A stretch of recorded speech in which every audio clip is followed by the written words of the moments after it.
Hey guys, welcome to Tutorial Guru. Today we'll be learning how to link phone number on TikTok. And now let's dive right in. Now to link phone number or add phone number on TikTok, first open up your TikTok app on your phone.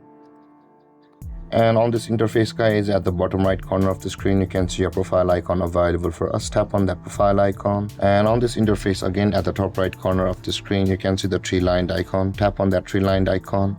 And you'll be on this interface. Again, tap on the gear or the settings icon at the top right corner of the screen over here.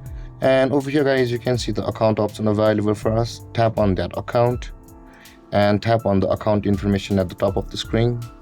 And over here, in order to link your phone number or add the phone number on TikTok, tap on phone number, and over here enter your phone number and tap on send code, and the code will be sent to you on your phone number. And after that, enter that code number over here, and then your phone number will be linked on TikTok or added on TikTok.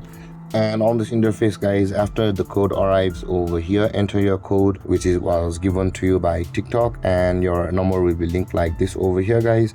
And you can see guys, I have linked my phone number. And that being done guys, this is how to link your phone number on TikTok. And if you have any confusions or questions regarding the topic, feel free to comment in the comment section below, and don't forget to like, subscribe and hit that bell icon for more videos. Thank you for watching guys. Peace.